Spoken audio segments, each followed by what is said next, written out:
Hey, everybody. Good morning, good afternoon, good evening. Welcome to Beekeeping for Newbies. This is going to be episode 64, Interview with Randy Oliver, part 2. We had too much fun the first time around, so we had to split it up into 2 different segments. But before we get to that, if you would, please check us out over on YouTube. We're doing a beekeeping tip of the day every day for the month of September. We might continue it longer if it seems like something that everybody is enjoying. If you like it, comment, let us know. If you don't like it, comment and let me know what we can do better. But I'm really trying to kind of grow the presence there. I mentioned this in the Bee Buzz the other day.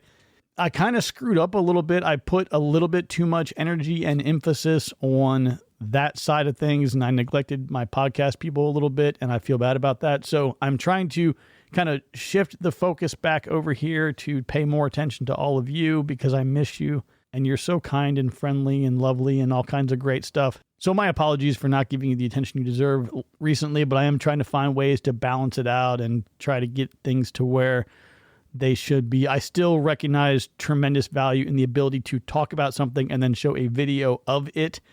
So as I finally am getting things ready and got the software and the hardware and the stuff I need to do, live streams and other fun things and enough tripods to have stuff, I'm laughing because I'm like, oh, I'll just put that on this tripod from 20 years ago and my cameras are falling on the ground and weird things are happening. But I'm working on it, folks. I'm trying. Okay, so I'm not going to tie you up much more with me just running my mouth here. We're going to jump right into this second half of our interview with Randy Oliver. So there is something that you do that not a lot of other beekeepers do out there. And I've seen, a lot of videos of you doing this. So you have no gear on while doing inspections, which I absolutely love because when I first started out, I was covered head to toe. And I'd lose 5 pounds of water during inspections and just be lightheaded. It was a disaster. And as I progressed through the years, I started peeling things off and I got to a point where, veil and no gloves, I usually protect the face pretty much all the time. I still can't let go of that. But how would you recommend, the process of progressing from being covered head to toe to going, gearless like you do? And a little add-on bonus question with that is there a race of bees you recommend that is more in line with that calmer temperament? Okay. Well, this is interesting because I teach beginner classes every spring in various towns. And the beginners show up, dressed head to toe and, duct tape and boots and all this type of stuff. And if they come back for a second class, often even during the first class, they shed all that stuff. And now the beginners come, who have been once or twice here, they come over and they're just dressed in shorts and T-shirts, and nobody in the group has the veil.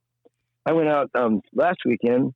I did an all-day beginners class down in the Bay Area for 30 people, and an all-day class at home with about that many people. Worked for many hours out in the bee yard, expecting multiple hives, and there was not a single sting to anybody in either group, except for one sting I got on the finger when I pressed my finger onto a bee inadvertently on a comb. There were no stings whatsoever.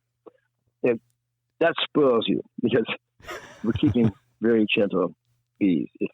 Now, many beekeepers, that would be foolish to go into a hive that way because you're going to get stung up in the eye. So it really depends a whole lot on the stock you keep. And there are beekeepers who breed for very, very gentle stock. That's our number one priority. We have a zero tolerance policy for any colony that is stingy at all. So we can get by with that. We will generally put a veil on if we're working during the winter or it's raining or snowing or something like that when the bees are it's getting near dark when the bees are more defensive. But during the day, we prefer to work without that gear. So the further steps are, first, never use leather gloves. You get clumsy, you can learn all kinds of bad habits. If you want gloves on, use white 5-mil nitrile gloves. That lets you feel bees under your finger and will prevent most all the stings. It allows you to start handling. As you slowly build up immunity to bee stings, then you can start discarding those gloves. And it depends upon how much you react to the stings. You want to get stung on a regular basis in order to develop immunity rather than sensitizing yourself towards allergy. So the occasional sting tends to sensitize you to allergy. The getting stung on a regular basis desensitizes you in general. Eventually you get to the point where you no longer itch and swell up from a bee sting. At that point, then it's up to you whether you want to stop wearing a veil or not. The problem is the sting on the eyelid. A sting on the eyelid, if you don't scrape it out quickly, the stinger can actually penetrate the eyelid and scrape your cornea. That's a very rare occurrence. It's only happened to me once in my entire beekeeping career, but that's the possibility. So once you get immune to these things, even your eye doesn't swell up. You don't like getting stung in the eye or the nose because they're very painful. The nerve's there. But when you get to the point where you're not going to be swelling up, then you can start working without a veil. So, the main thing is you're going to be a beekeeper. Honeybees have stingers and they use them. So get over it. Accept that. So you can either be an adversary to your bees and go for battle every time and have a lot of fear. Or what I do is when I do my hands-on, the main thing I do is to demonstrate to people how to work cooperatively with your bees. So you do not engender any defensive reaction. If you learn how not to get the bees to feel defensive, they don't sting you. And it's just so I can work side by side in the same yard with another beekeeper, and that person will be getting stung on every single hive, and I'll be getting 0 stings on every hive. And they go, "Why is that?" And I say, "Well, you want me to tell you?" I'll start hollering out every time I see a twitch, every time I see a fast movement, every time I hear a bang or a bump or something like that. And I do that, I go, "Oh my gosh, yes, I had no idea I was being so rough and giving these signals to the honeybees." You learn how to move smoothly, learn how not to jar the hive, not to pop things in there. And the bees will tolerate tremendous amount of handling. Everybody in my beginner's classes gets a whole double handful of bees scooped up and placed into their open hands just to feel what's like that. A bunch of bees in your hand that have no inclination for stinging. And that's a transformation in every class. Once the first person does that, and then pretty soon all the hands are out, and at that point, everybody goes, "Wow!" And the gloves disappear, the veils disappear. People go, "Wow! I had no idea that you could work bees on a cooperative manner rather than an adversarial manner with fear." Once you dispense with your fear, you move differently, and the bees do not respond to you. It's being afraid of the bees that gives you all of those jerky movements that the bees interpret as somebody attacking them. See, I just figured you went and said, "Well, as Sensei Oliver, I'm in tune with my bees, and they know, they can feel my energy. Maybe go with that approach." That's a really beautiful way to say it. But what I see is I can see out of the corner of my eye and hear with my ears the things that are pissing off the bees. Yeah, I shouldn't say pissing off. You can't piss off a bee. That's a human trait. Don't anthropomorphize. The things that are initiating defensive response. And it's pretty simple. The bees, you can say it's energy or the vibe, whatever, but I can see it just visually. So I can have a computer pick up if it was with AI watching you whether you're going to get stung or not. And that's not a vibe. That's just simple mechanics of how you move and the jolts that you make. No, that's neat. It's funny you mentioned as you were talking, you said, "I recommend the white nitrile gloves, 5 mil." And as you were saying that, it immediately reminded me of a guy in our Discord room the other day. And he says, "Hey, gosh, I really love using those new gloves that you guys recommended. I did get stung once." And as soon as he said that, I said, "Hey, by the way, what color were those?" He goes, "Oh, they were black." And I said, "Hey, just out of curiosity, what color hands does a black bear have?" Yes. So I said, tone down the color a little bit if you can. So yeah, the white, and I like to get the 12-inch cuffs that go. So if you have a bee jacket on, the cuff goes over the gloves, and that keeps you from having your wrist skin exposed. But we use those for working in the wintertime, which we do, or working in the rain, which we often do also. Sure. So I've got a question. All right, next question. Yeah. I've got one on the list here, and it was something that you said, and I just took a quick note about it because I wanted to kind of learn a little bit more. But you mentioned in the video about rust fungus, and you said that, and I think it was, if I remember correctly, I thought you said blackberry pollen in September or October, and you said blackberry add pollen. Rust fungus. Yeah, and you said add pollen substitute within 2 days. You'll have fresh larvae, and you're back in business. That's my notes, so I don't know if that's cryptic or if that all makes sense to you. No, that makes complete sense. And that's what's happening right now in California. We have an invasive blackberry, Himalaya blackberry, that's very widespread. And in recent years, we've picked up, I think, 3 different species of blackberry rust fungi. And what they do is you'll see the bottom of some of the blackberry leaves turn bright fluorescent orange, like somebody sprayed painted them bright fluorescent orange. That color, the rust fungus has evolved to come up with a color that fluoresces under ultraviolet light, so that the bees see ultraviolet, so it looks very bright to the bees, and it causes the blackberry plant to secrete a sugary solution around the spores of the fungus, and the bees then gather that sugary solution and those spores, and the bees can't tell that those spores are not pollen grains. So it tricks the foragers into thinking those spores are pollen grains. They are not pollen grains, and they are not good nutrition for the honeybee. But these foragers, when you start seeing your foragers coming back with this fluorescent orange, now not just plain orange, but fluorescent orange pollen, and then you see combs with a band of bee bread around the combs that is fluorescent orange. If you look at them under the microscope, you'll see that they don't look like pollen grains. They look like fried eggs instead. And that was a huge question back when CCD was first happening. And I started analyzing with a microscope the guts of the bees. And my friend, Dr. Eric Musson at UC Davis, who is an expert on nosema, and we're looking at samples of colonies that were going downhill in the fall. He goes, "What are these fried eggs in here?" And I said, "You don't know?" And I said, "No, I don't know what it is." It took some research, finally me actually posting worldwide for ideas, and a researcher in Europe posted back, "Look up Euromyces," which is the genus of rust fungus. And I saw searches for images of their spores, and they go, "Bingo, we nailed it."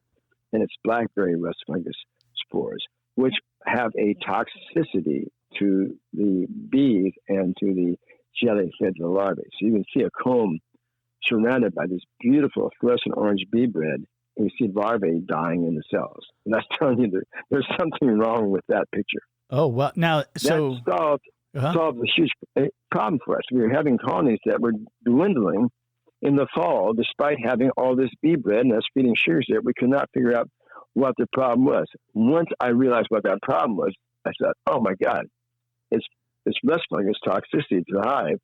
And if you give them an alternative protein source, pollen patties, they will ignore that rust fungus bee bread and start eating the pollen patties. And within a couple of days, you see the amount of jelly that they're feeding to the larvae increases greatly, and the colonies then can rear a healthy brood for going into winter. So do you have to scrape that up manually, or do they just discard it on their own? How do you get rid of that? We just leave it in there, and I really don't know what they do with it, but it eventually disappears. Wow! But by feeding the supplemental pollen sub, that turns the colonies around. Now, I don't know if other areas you have blackberry rust fungus, but here in California, or Northern California, that's an absolute yes. Wow, now that's interesting. Okay. The next one I have here, I've got a note about, I think you were, during your discussion, you were talking about, GMO crops and neonicotinoids, and you mentioned, well, there's this place here in Indiana, and they've got these supers that were stacked, overhead high, and you were going through that discussion. I don't remember all the details of it, but you probably do. Yeah, during the neonic discussion, I said, "Oh my God, here it is. This is just like the tobacco industry all over again. But the industry is selling something that's toxic, that has these huge environmental effects."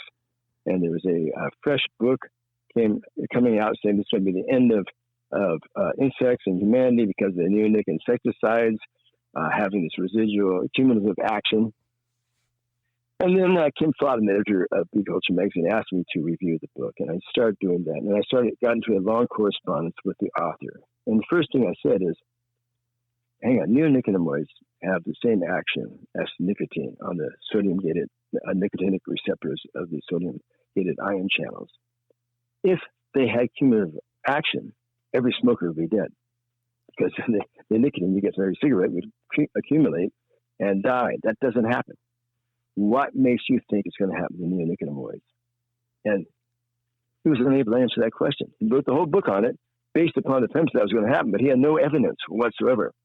So I talked to some of the researchers, who had helped not university researchers, not chemical researchers, not pesticide company researchers about that. And they said, oh no, there's no cumulative action. And then Soussel from France came out with a paper that was widely cited about the neonics, saying that minute doses could kill the bees. But she also published another paper where she tracked the carbon-14, radioactive carbon, what happens to neonicotinoids when they go within the bee's body. Within 4 hours, the bees completely detoxify them. They're gone. There's no cumulative action of them. So I am not a proponent of pesticides. I've been an organic gardener forever. But I realized, wow, something is wrong with this picture of blaming everything on the neonics. So I started actually investigating it and got in tight with the head ecotoxicologist at Bayer Chemical Company. I found out he was very much an environmentalist and would answer my questions not as a salesperson, but reality-wise. And found out, the neonicotinoids were being widely overused. The planting dust was an issue at that time. But within a few years, the farmers figured out how not to make the planting dust much of an issue. So when I said, well, then let me go out to ground zero of neonicotinoid use in the world. And I checked to see where the most intensive application of neonicotinoids were on the entire planet Earth. That was Indiana. So I went out to visit beekeepers there, and they said, wow, good time for a reality check. This is the best it's ever been for beekeeping in our memories. After the pesticide kills that we got back in the 60s and 70s, it's much, much, much better now. The bees are so much healthier now than they were. So that really made me start questioning things. And then I read the book Seeds of Deception. It scares the hell out of you about, GMOs or genetically engineered crops. And I did further research and found out, oh no, now that's also just a bunch of nonsense too. This selective breeding is a huge advance in plant breeding, and they're very much tested crops. So people conflate the two of them. So most genetically engineered crops have nothing to do with pesticides. They're due to help with drought resistance or disease resistance or more nutritious plants or plants that grow faster or have better flavor or color. It has nothing to do with pesticides at all. Every organism on Earth is genetically modified due to viruses passing genes around. Every human is a genetically modified organism. So the reality check is, there is progress in plant breeding, and genetic engineering is definitely progress and fits into the system. And as being a lifelong organic gardener, I resent that the organic community has rejected that because it was originally developed specific for the organic farming community to be able to get away from pesticides and synthetic fertilizers and to have more healthful crops. So I wound up stepping on a lot of toes. I wound up getting death threats and stuff.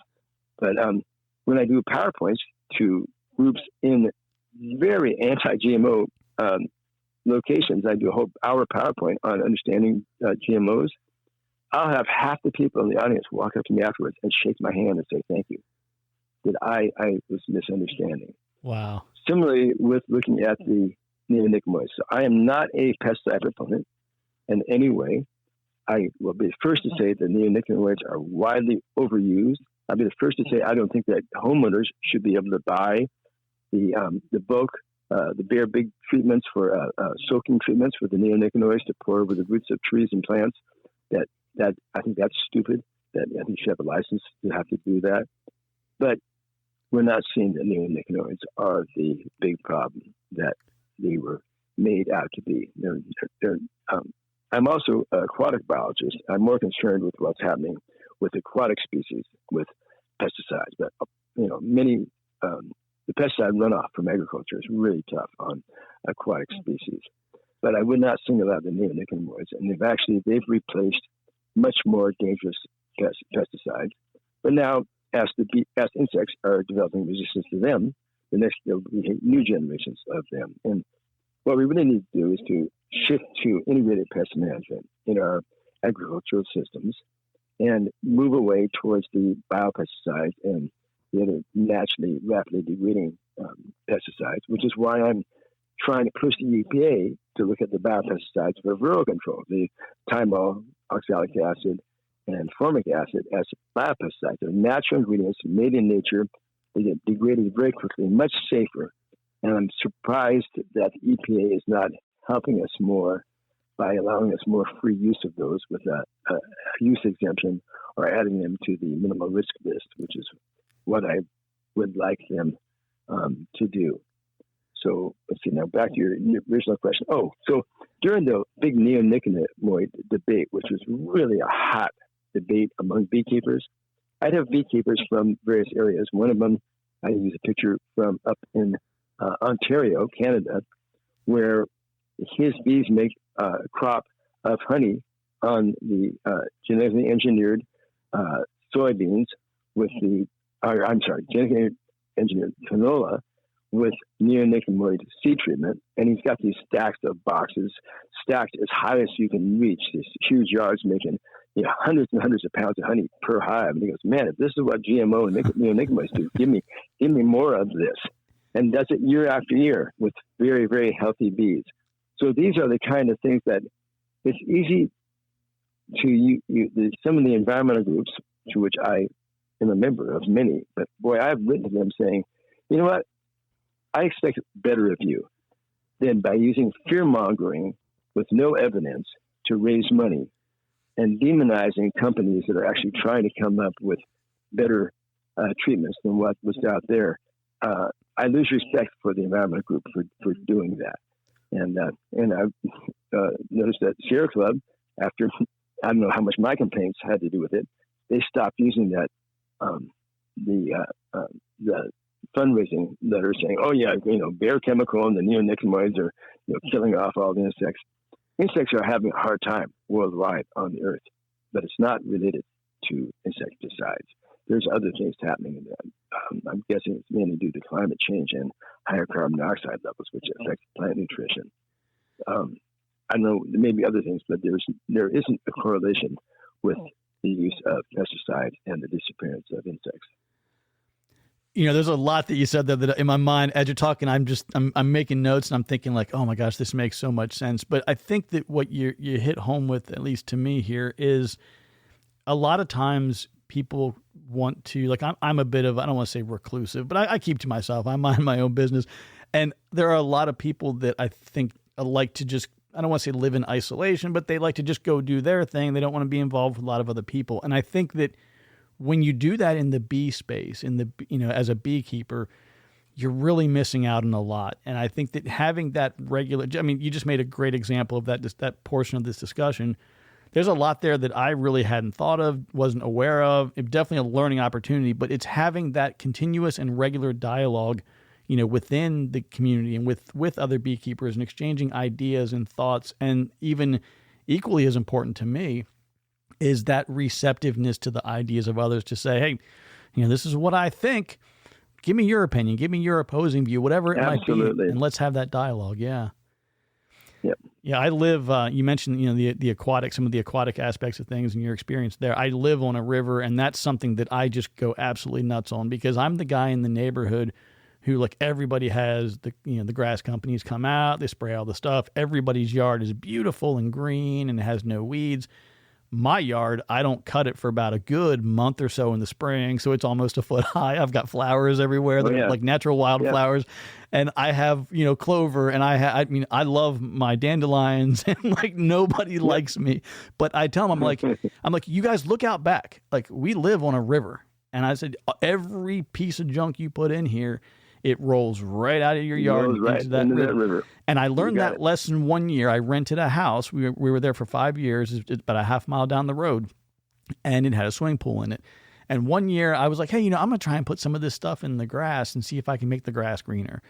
And it completely destroyed the pool, and there wasn't even that much there. I can't remember off the top of my head what I had done, but whatever was in the chemical, basically chlorine would no longer bind to anything, and it was you had a chlorine level that was through the roof, but no algae would be killed, and it was nitrates. That's what it was.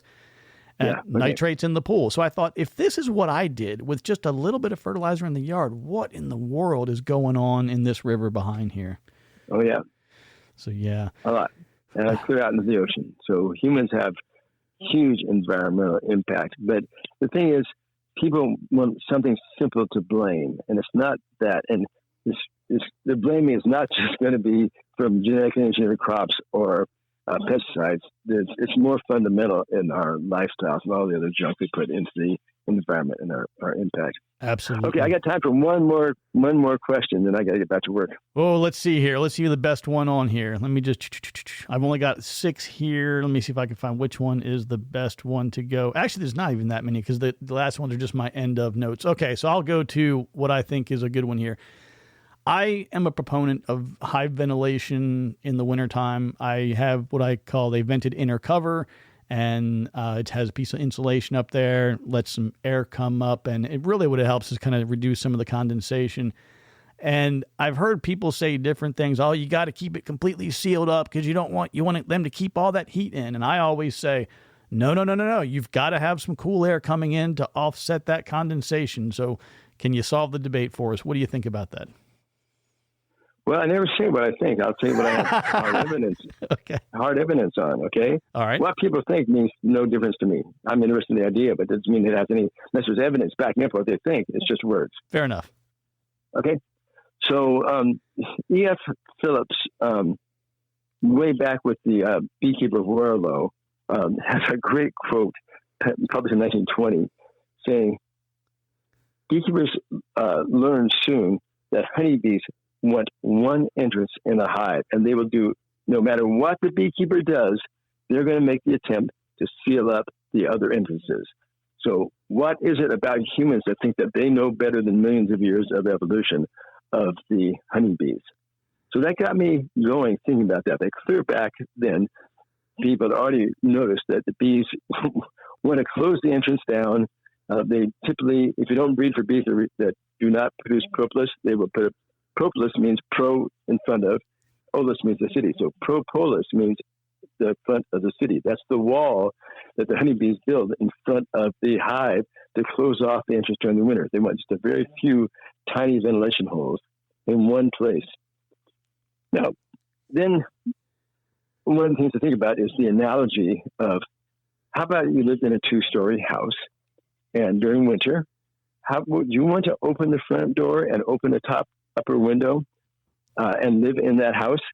And you go, people go, oh God, no, you freeze to death because you have this thermosiphoning of the air coming in as it warmed up inside the house, out the ups, and the cold air coming in. That would be contrary to what the colony would want. So I was curious about that, thinking, when I look at the data, hard data, it doesn't seem to make much difference as far as colony survival or consumption of stores, whether or not you put top ventilation on. So I ran an experiment last year, and I'm going to be following up on this much more coming up soon, of setting up 2 identical hives with no bees and putting in a heater into a gallon paint can, putting aquarium heaters in there. So I could put them, heat them up to the identical temperature, side-by-side hives. The only difference is in one hive, I could flip a coin and unplug a top vent and leave the bottom open.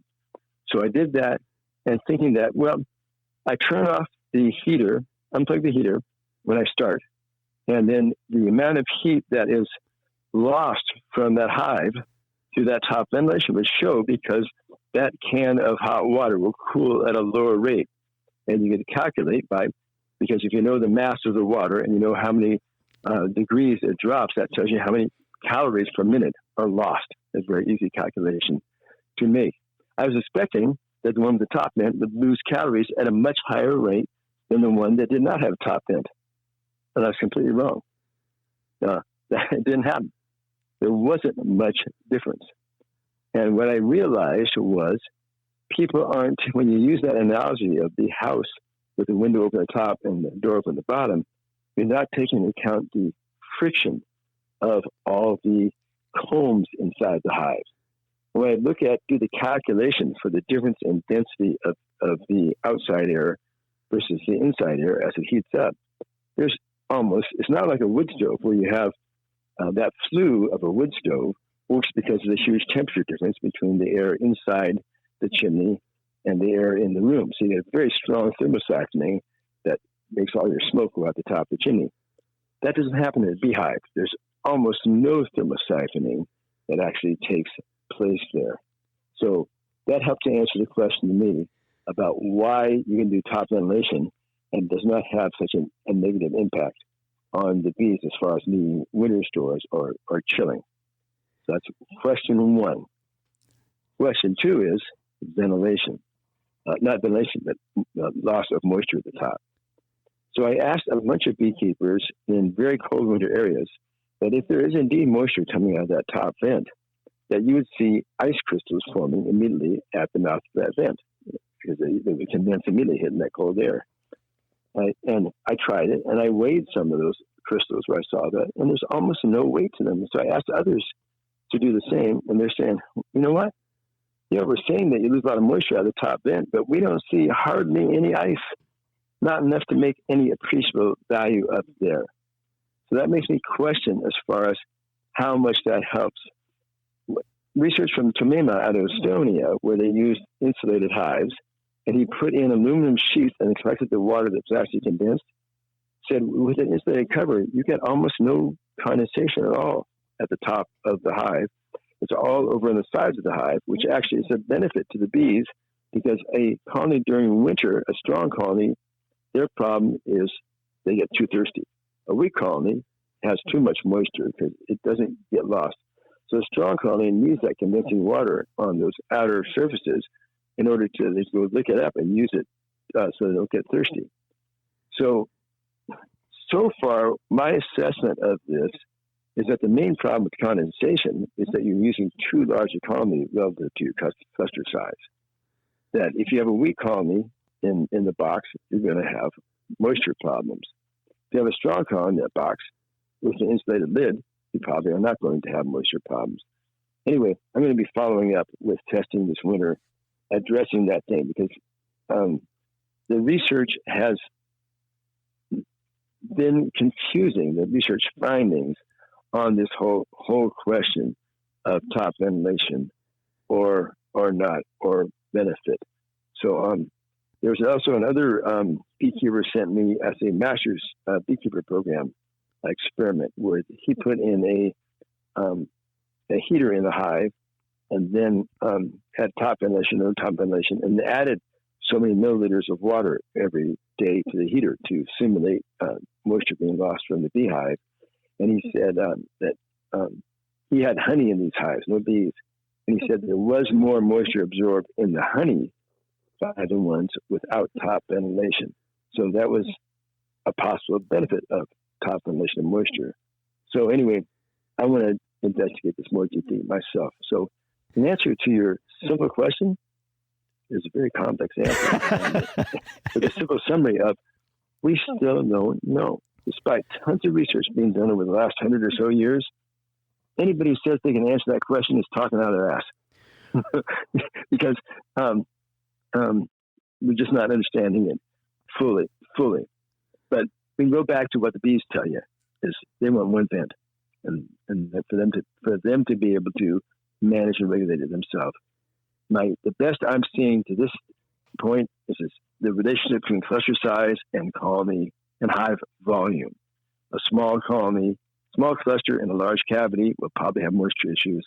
A large cluster, based upon work by Jeffries in Scotland, indicates that there's a maximum cluster size you can have because the bees get too hot and too thirsty during the winter, and they die of thirst. So around that 10 combs cover the bees appears to be optimal cluster size. 9 or 10 combs cover the bees for the European honeybee, and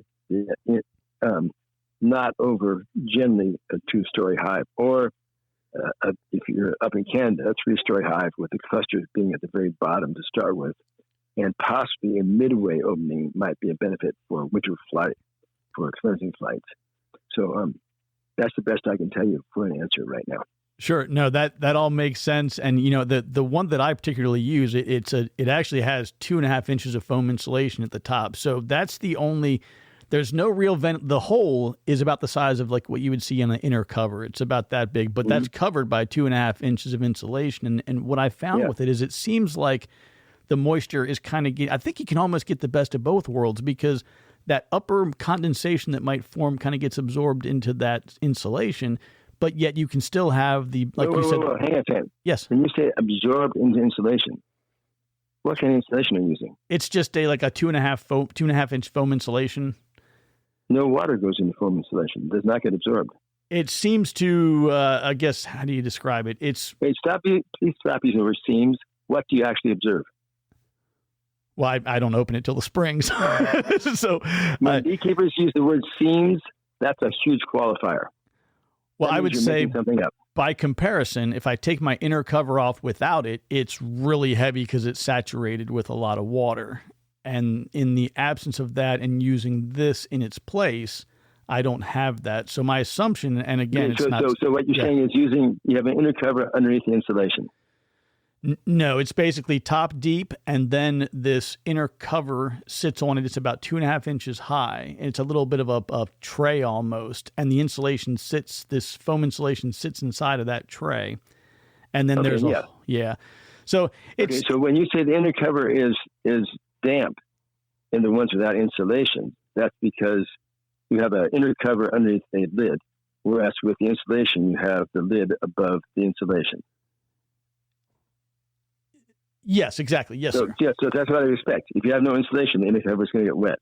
Yes, exactly. Okay, and if you have insulation, the inner cover will not get wet. But that would happen independent of top ventilation. Well, there was no top ventilation with that. Yeah. Right. So my question to you is, what test have you done for that the only variable was having a top ventilation or not? Well, I think the bigger question was more around. Listen to my question. Okay. If you're saying that you did an experiment. No, I did no experiment. Experiments are based upon, well, you had an observation. You were comparing. You said this worked better than something else. That's an experiment. Okay. Okay, which means you had to control the variables. It sounds like you put on two variables at one time, top ventilation plus insulation. No, completely different hives. So I had a couple colonies that it was my belief that they were completely saturated with condensation because the inner cover was really, really heavy. And I thought, wow, it's really wet and it's heavy and these bees died. I wonder if there was too much condensation that killed them. So in subsequent years with other colonies, I've then gone to this vented inner cover, which is really only vented in the spring and summer, because the insulation kind of closes it. Going down to the very bottom. So hang on a second. Sure. Wait. You've changed to a vented inner cover with insulation, correct? Yes. Okay, so I'm saying you're adding two variables. Well, no, because it's vented in the summertime, but you put insulation in there that completely closes it basically in the wintertime. So there's no ventilation in the wintertime. Yes, sir. Yeah, just whatever could sneak past the insulation kind of thing. Oh, okay. Okay. I suggest that you clarify what you tell beekeepers then, because that was very unclear when you explained it to me. I think I should have been more specific about top ventilation. And now you're saying, no, there was no top ventilation. But you said the question was about top ventilation, and you drew a conclusion, and now you're saying, no, there was no top ventilation. So I'm really confused by what you were saying. Well, it's more that I have this, I named the piece is the Honey Run Apiaries vented inner cover is what they defined it as on their website. So I didn't know if you had heard of it. You're telling me that there's no ventilation. So I would leave that word out of your sentences. Well, at the entrance, if it is the entrance completely wide open, do you use an entrance reducer with a 3/4 of an inch entrance? Trying to assume how much air are we letting in at the bottom to then negate or offset condensation with the heat created by the hive. So let me make a suggestion. Okay. When people talk about ventilation of beehive, they generally are thinking about top ventilation during the winter, adding a ventilation over the winter. Ventilation at the bottom makes almost no difference whether that opening is wide or not. That's not really ventilation. Bees are just fine at the bottom with a couple of little tiny holes. During the winter, they need almost no ventilation whatsoever at the bottom openings. Yeah, I've done the 3/4 inch entrance. I've been wide open and everything in between. I haven't seen a lot at the bottom. I was curious, if you had seen anything different and any other benefit. And I think you answered it very effectively with regard to up top. We're talking about bottom vent opening. Yes. Okay. Now up top, I like to go wide open in the summertime. I like that ventilation to go through in the summertime because that seems to work really well to reduce bearding and keep the overall airflow better. That's just my unofficial independent observation. Okay, so you run colonies side by side with top or bottom and compare the bearding to them? Say again? You've run colonies side by side with some with top ventilation and none with top ventilation during the summer, and you looked at the bearding? Oh, yes, sir, absolutely.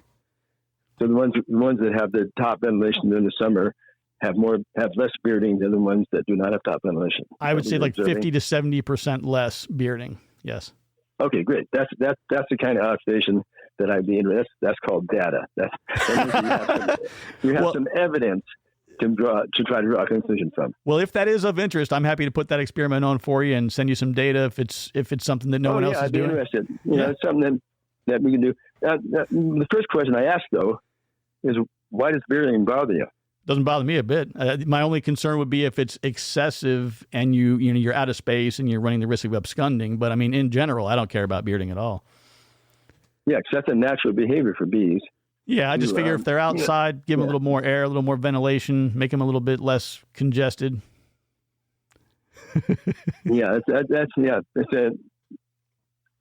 I'd want to see more because now you're talking about the bees regulate humidity inside the hive. So that's an interesting question to me. I have not run that experiment yet, and I want to also take a look and see how that affects the inner humidity and the brood patterns if you do that. Because you're in a humid summer, so I'm in a totally different area, and a very dry summer, so it's very very different here. Yes, so, yes, we definitely have It's very difficult for bees to cool colonies in hot weather in a humid climate. Very, very difficult. Same with humans. So with climate change, as we're getting warmer and warmer summers in your climate, that may be more and more important. So I am open to that. I would love to hear research findings. Okay. And anytime you want to run an experiment, run your protocol by me before you start. Okay. So you don't waste time. Well, and I'm happy to check out. And I'm pretty much open to anybody listening on that. I have lots of students and beekeepers and some researchers running protocols by me prior to say, hey, send me a bunch of time. You see any problem with my protocol? And so I'm always happy to. Actually, I'm working on one this morning with a researcher. Okay. No, I appreciate that because, most of my experience, like I said, is hands-on beekeeping in the yard, and I haven't spent time, in the lab and doing the scientific documentation of things. And I think back to the old science class as well. You form a hypothesis, and then you run through, and you have your control pieces, and then you have a theory, or you have to confirm your hypothesis. And so it's been a while for me, so I certainly appreciate the offer to put a second set of eyes on things. Yeah. So what the red flag to me is people say, oh, this seems to work. That's a red flag for me. I mean, turn off the volume. I picked the wrong guy to say seems to, huh? You talked the wrong guy to say that too. Exactly. Well, Randy, I know you've got a lot going on today, and I sincerely appreciate you taking the time you bet. Anytime. Chat with us today, and thank you for all the tremendous contributions that you are making, continuing to make, and have made in the past to the beekeeping community. And folks, it's scientificbeekeeping.com is where you can track Randy down. And Randy, if you ever have information or something you need to get out to the community, you're always welcome to come back anytime and chat with us again. And hopefully we'll look forward to catching up with you maybe at a show somewhere or our paths will cross somewhere. Yep. You're free to call me again. Well, thank you, sir. I appreciate it. Take care of yourself. You too. Okay. Right. Bye-bye. Well, ladies and gentlemen, that was Randy Oliver. And man, he was giving it to me there, wasn't he? I tell you what. No, but that was fun. And I appreciate him kind of challenging me on things because the reality is what I've done, with this so far has not been scientific in nature. It's been like, well, this is what I did and it seemed to work. But again, when you're talking to a scientist, you got to be careful using the word seems. So anyway, I hope that you guys enjoyed the discussion with Randy. I had probably like 3 or 4 more questions for him, but nothing earth-shattering. I think we covered most of the important things. And, if you guys would like to kind of learn more about what he's doing, again, go to scientificbeekeeping.com. And you can check out on the National Honey Show, I think is the YouTube channel. They've got links to some of his videos. Reading the Comb, that's a great video to check out. And I'm doing beekeeping tip of the day. I think today was day 10 or 11, something like that.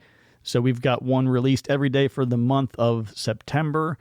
And feel free to check us out on YouTube if you want to see those tips of the day. I've also got the 5 reasons why you shouldn't become a beekeeper and a few other videos that you just might enjoy. And I've got another interview coming up this Friday, which we'll talk to you some more about that. We'll have that one released in about 12 or 13 days, something like that. Outside of that, take care, be kind to one another, and remember that I love you, and there's nothing you can do about it. We'll talk to you soon.